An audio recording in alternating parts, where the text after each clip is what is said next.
Suburbs where you can buy a house with only a deposit of $100,000. Let's have a look. Evening everyone, Florian.Heise here and welcome to another episode of HeiseSays. Grab your stein of coffee because we're going to talk about an interesting one tonight.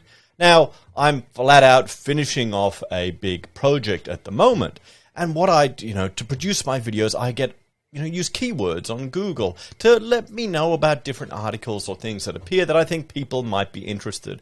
And this one article appeared from savings.com.au that I thought we need to talk about because, well, this confuses me in some regards. This is a worrying message. Suburbs where you can buy a house with a deposit of $100,000 or less. Now, when I think of $100,000, I don't think of that as a cheap deposit. And, oh, by the way, it's been fact-checked. I want to draw your attention to this quote before we even go through this little article. This is from Charlie Munger of Berkshire Hathaway fame. The first 100,000 is a bitch, but you gotta do it.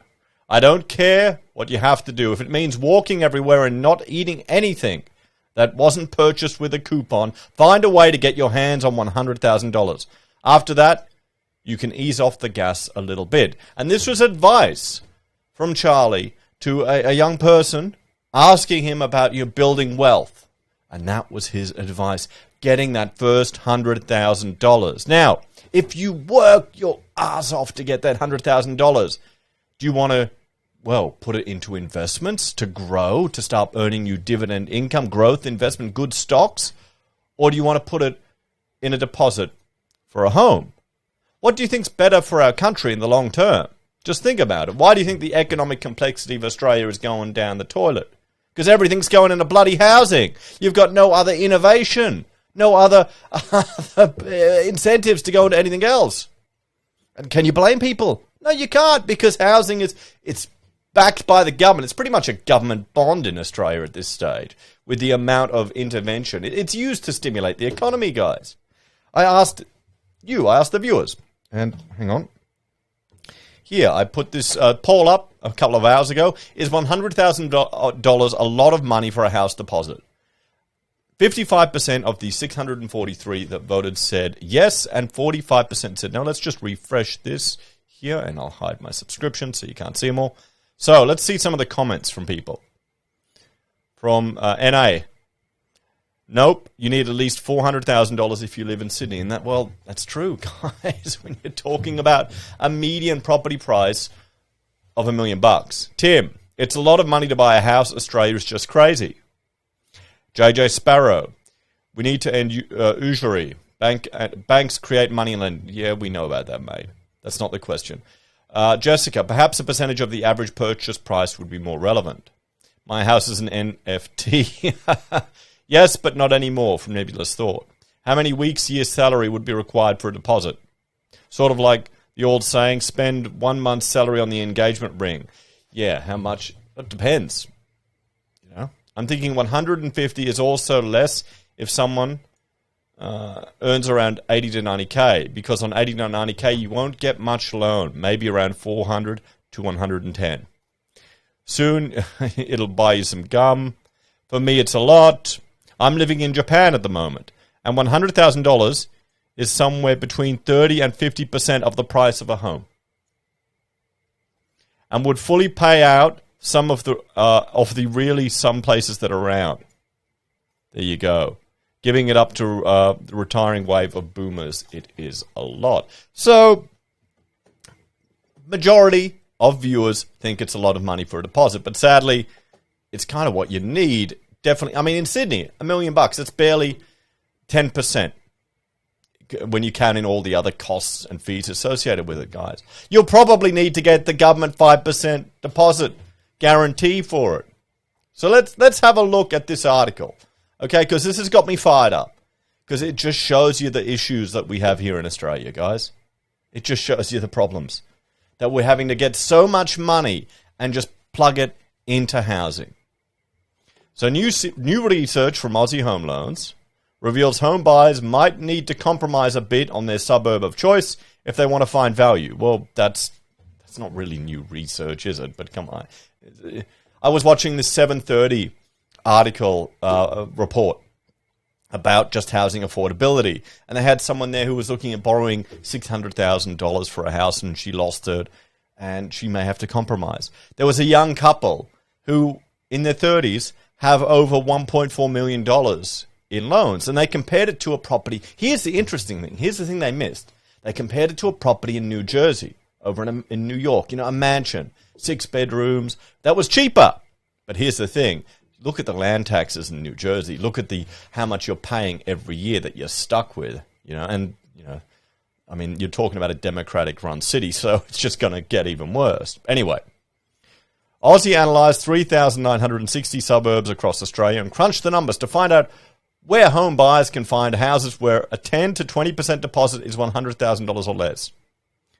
A 10% deposit implies $1 million property, 20% it's $500,000. While results were pretty skint with a 20% deposit, a 10% deposit opens up a lot more options. The most popular suburbs were New South Wales and Box Hill, and Heidelberg West in Victoria, Dallas, Queensland was Carina, 10%. So you're talking a $750,000 property. Acacia Ridge, 20% deposit, $90,000. That's not too far from where I am. And I mean, one of the advantages is you can get in and out of the city there. But this is, Acacia Ridge, you're talking right near an airport, a lot of industrial areas there. Adelaide, 10%. There we go. For units, the 3 most popular suburbs were Melbourne, Hawthorn, and Lakemba in Sydney, the southwest. The analysis was based on the CoreLogic's median property price data.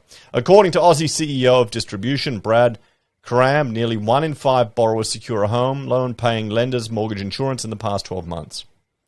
With rising property prices and recent changes to lending criteria from APRA creating some concerns around housing affordability, we wanted to show home buyers that there are still opportunities to get into the property market if you expand your suburb search and adapt your thinking around how you might structure your home loan, he said. You don't always need to have a 20% deposit to buy a home. Debt-to-income levels soared over 2021, with more than 1/5 of all home loans written in the June quarter to household borrowing more than 6 times their income. This raised the attention of the prudential regulator, with APRA introducing a serviceability bump in October aimed to curb those borrowing at the margins. It's estimated it will affect the average borrower's capacity by 5%. It's a competitive market. It's important to do your homework, yada, yada, yada, and pre-approval is important. So, I mean, here's the thing, guys.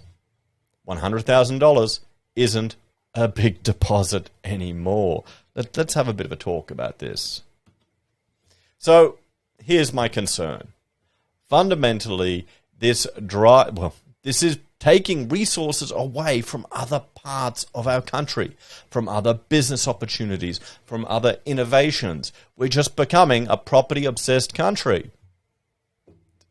Watch that 7:30 report if you haven't seen it. The young couple are saying, oh, you want property to crash, but then when suddenly you're a homeowner, you don't. You want it to stay up. You want it to stay robust. And, I mean, that makes sense.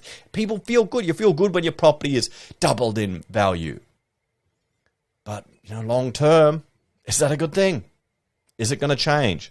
Is it even possible to get off this merry-go-round here in Australia? Honestly, I think the best chance we have is to push significantly to increase supply. You need to address the not-in-my-backyard crowd. You need to address the inner-city greenies that are stopping low-cost housing out in Ipswich for ideological reasons. You really need to get more stock on the market. You need to get the red tape reduced. You need to get councils with their BS stepping out of the way. You need to cut headworks charges, everything you can to get more housing on the market. Because remember, you've got hundreds of thousands of new people that are going to be flooding Australia, higher skilled, educated migrants that will be coming in the next few years because we've seen there's calls for it, and that will impact housing and other costs, guys. Thanks for watching. I want you to check out this latest video I did down below. And, you know what? I've got to find one. I'm going to find one right now, and I'll put it there. I don't know which one I'll pick because I haven't been planning. Anyway, take care, guys, and I'll see you next time. Bye for now.